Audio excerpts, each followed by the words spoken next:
তোমার যে রুটা ধুক ধুক করছে, তুমি তো ঘুমাও। আল্লাহ এত দয়ালু, উনি ঘুমান না, এই জন্য আমি যদি ঘুমাই তো সব কটা মরে যাবে। তো তোমার এই হার্টবিটটাকে আল্লাহ ওটাকে বাকি রেখে দিয়েছে, তুমি করে ঘুমাচ্ছ, কিন্তু ও হার্টবিট ঠিক আল্লাহ পাক, এ তার দয়া। এরকম বহু জিনিস তুমি দেখোনি। আচ্ছা তোমার পিঠটা আছে তো, পিঠ বলে হ্যাঁ তো এই যে এই যে তো বললে আচ্ছা পিঠে কি পড়ে আছে ওটা, তো বললে দেখা যায় না। তো আপনি আল্লাহকে কোথায় সাত আসমানের ঊর্ধ্বে আরশ, আপনি কি করে এতটা সাহস করলেন?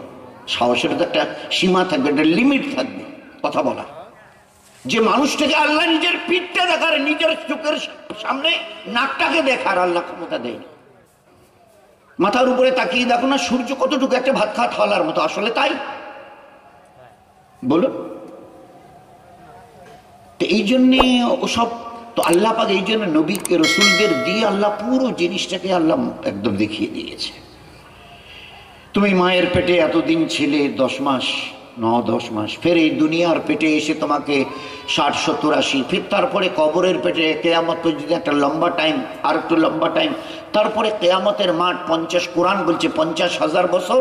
আফটার দ্যাট হয় আইদার জান্নাত আর জাহান্নাম, হয় জান্নাত আর জাহান্নাম। কতদিনের জন্য? ওয়ান এটার্নাল লাইফ, ওর কোনো শেষ নেই। 1000 নয়, লক্ষ নয়, কোটি নয়, অর্ব নয়, খর্ব নয়। ও জীবনের দুনিয়া কাকে বলে? আজ আছে কাল থাকবে না। আখেরাত কাকে বলে? শুরু হবে কোনোদিন শেষ হবে। আল্লাহ পাক তোমাকে মায়ের পেটে চোখ, কান, হাত, মুখ, দিল, দিমাগ কেন দিয়েছে জানো? এই দুনিয়াতে তুমি কি করে চলবে তার জন্য। এই 50-60 বছর কি করে চলবে তার জন্য আল্লাহ তোমার ওই কাঠামোটাকে তৈরি করে দিয়েছেন।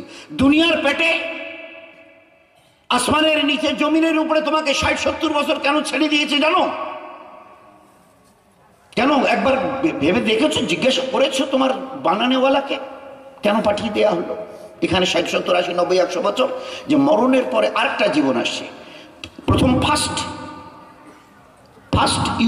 You are a drop of a dirty fluid. তোমার বাপের ব্যাকবোনে, মেরুদণ্ডে আমি ওটা বীর্য আকারে আস্তে আস্তে জমা করেছি। ওখান থেকে মায়ের রেহেমে, ফের ওখানে 10 মাস, ফের তারপরে দুনিয়ার এই পেটে, আসমান জমিনের মাঝখানের এই পেটে, এখানে 60, 70, 80 বছর। তারপরে তোমাকে কবরের পেটে, ফের ওখান থেকে কিয়ামতের মাঠ হয়ে হয় জান্নাত অথবা জাহান্নাম। মরণের পর একটা জীবন আছে, তার তৈরির জন্যই তোমাকে আমি দুনিয়াতে নিয়ে এসেছি। নিল্লাজি খালাকাল মাউতা ওয়াল হায়াতা লিয়াবলুয়াকুম আইয়ুকুম আহসানু আমালা। লিয়াবলুয়াকুম, আমি পরীক্ষা নেব। তোমরা স্কুলে পড়েছো, ছেলে হওয়ার মেয়ে হও, 5, 6, BA, MA, ডাক্তারি, প্রফেসরি, ইঞ্জিনিয়ারিং এসব পড়েছো, ফের পরীক্ষা দিয়েছো।